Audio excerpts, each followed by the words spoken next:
Okay, drugs and spirituality, what's it all about?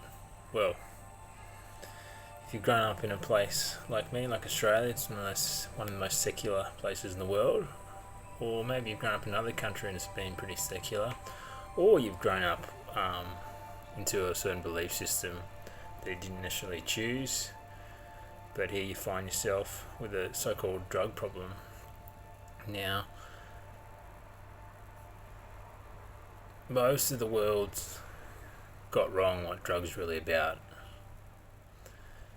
So today I'll be talking about the connection between spirituality and drug use. So basically, once you go down the path of drug use, and if you find you can't quit, belief systems have to change.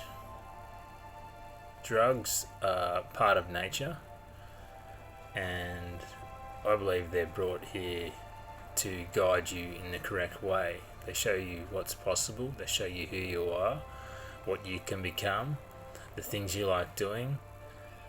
They show you what the possibilities of life can be in all its glory, in all its joys, in all its intensities. But if you're following a belief system and you're trying to quit drugs, and you find you can't, maybe your belief system's wrong. So, going on this path for myself, I was brought up with certain belief systems, and what I found is to get off drugs, they weren't really congruent with that intention. I'll give you an example. Maybe you have just a serious attitude, maybe based on a few belief systems about life, that life's ultimately suffering, or life's hard, or you got to be serious, or you got to have the Puritan worth ethics. So maybe you're serious. Maybe you start drinking alcohol, and you find that you're not so serious in the beginning, the early times, or first few years, or whatever it is. So maybe you find there's something else out there in life where you don't have to be so serious. Now, society will say that's just the drug doing that, and they're only half right. The drug is the catalyst for that, and it's overriding what your previous belief systems are. You can talk about it's overriding the prefrontal cortex and all this neuroanatomy, all this neuroscience, but at the end of the day, it's overriding your belief systems, and it's giving you a taste of something you like more, or something you're missing in life that you're not getting elsewhere. So you do your alcohol, you find you can have fun, you can be more of yourself, you don't worry about what so many people think of you, you can be in a flow state. All these things you discover about yourself. And if you do it long enough under the right guidance, you can actually move further away from your ego, or who you think you are, into more an expansive conception or version of you. Now, the problem comes when society says alcohol use is bad, and you need to feel guilty, or you should be shameful of it, and you just need to do the right thing by everyone else, and all these outdated belief systems. Yes, you can cause a bit of havoc in your life if you drink too much alcohol and you're not doing anything else to repair the damage it's doing, or to replace that experience. Basically, I'm saying you're not doing anything else to grow. If you just get stuck on the alcohol, then you're going to experience a lot of problems, a lot of pathology, a lot of negative symptoms, maybe anger, aggression, or depression, whatever it is. But that doesn't mean that quitting alcohol is going to solve the problem, particularly if you buy into an outdated belief system like AA or whatever it is, which says you've done something wrong, you need to return to normal. There is no normal. What you discovered on drugs or alcohol is that you discovered a different version of who you really are. You saw what's possible, you saw the fun you can have, you saw the highs, the birthright of ecstatic joy and bliss. You saw all these things, and they're not wrong, they're within you. And what the drugs or the alcohol are doing is they're just a catalyst. So what you need to do, if you really want to stop craving it so much, use it in a more balanced way, you have to find another catalyst. So you can do those in a few ways, a few levels. Superficially, you can change your belief systems. So then you actually have the potential to experience a different version of yourself. So if you find you've got serious attitudes about life, you can replace those belief systems. that's only going to get you so far, but it's a necessary part of it. The second thing you need to do is replace what the alcohol is doing for you. So the alcohol is giving you flow states, it's giving you endorphins, it's giving you a sense of satisfaction, a sense of contentness, and it's giving you a lot of things, and it's going to vary from person to person. It's up to you to decide what it's actually doing for you. It might be, like in my case, it was liberating me from my shyness and my fears and my social anxieties, until I got to the point, after 15, 16, 17 years of alcohol use, where I discovered that my social skills were actually quite good. So the alcohol allowed me to develop my skills. Where I ran into the problem is not growing outside of my life, which is step number 2. So you got to replace what the alcohol is doing with you in a physiological sense, but also in terms of evolving yourself. Because all these drugs and alcohol take you to a state that the feeling of growth takes you to. It's the same thing. They're allowing you access to all this information. They're allowing to open up your perception. They're allowing you to open up your perception and experience things in a different way. A lot of that is growing. So here on Earth, we're designed to evolve, and if we don't evolve, nature starts sending us signals, and the signals get louder and louder, called pathology or symptoms, until we hear them and we act on them. So you might find that if you're drinking alcohol and it's causing negative symptoms, those symptoms might only be coming from the fact that you've stopped evolving in other areas of your life.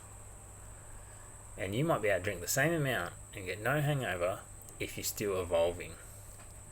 Okay, that's a really important point. That's what a lot of it's about. In line with that is picking up a practice where you can replace the physiological high. And all these things interact, so it's weird to talk about them in isolation. But you need to pick up something like Tai Chi or yoga or any of the body-based arts, Eastern arts. And these things that are designed to increase vital energy, or prana, they say in India, or chi in the Chinese versions, Chinese martial arts. So it might be yoga, might be your thing, or it might be Tai Chi, or it might be an internal Kung Fu.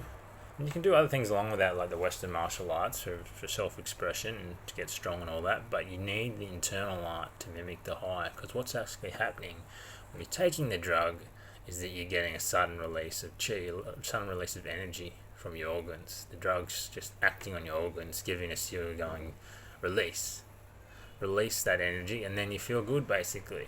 So there's all sorts of different catalysts, all sorts of different products that are changing the way that your organs release neurochemicals and chi, different information packets, different information signals, should we say. The important thing to understand is when you do a drug or alcohol, the action's not in the drug or the alcohol, the action's in your body. You're drawing on your internal resources to produce that high or that good feeling.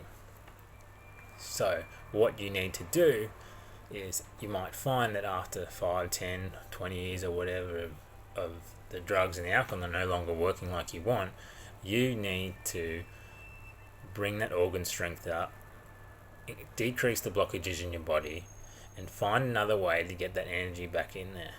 That's what these medicinal arts of Tai Chi and internal Kung Fu and yoga and all these things are doing. Once you do that, you'll find symptoms starts improving, and your body gets a lot better, and maybe those drinks start feeling good again. However, these things don't work in isolation. You need to put all these things in at once, all these health approaches, but all these new understandings of, okay, I need to evolve and be honest with what I'm meant to be doing here in this life. If you can remember back to earlier in this conversation, I was talking about drugs show you who you really are, but they're also allowing you to override outdated conditioning. So, yes, get the Tai Chi, get the Kung Fu in there, That will get your organs working again and allow you to experience these altered states. But at the same time, you need to make sure you're evolving still in life, and that means maybe going past conditionings of society around you. For example, most people tell you when you quit drugs or alcohol, you've got to return to being normal. You cannot return to being normal. You've already experienced abnormal. Abnormal is actually good. Crazy is actually good in terms of mental health. Not crazy is actually bad. If you're normal and you're acting like everyone else and stuck in your concepts in your head, you're not experiencing altered states or freedom or happiness. You experience that when you go away from the concepts and you act spontaneously. So, the big theme of this is you basically got to not trust the information being presented to you around you and find out the answers for yourself of, have I stopped evolving? If so, what do I need to do about it?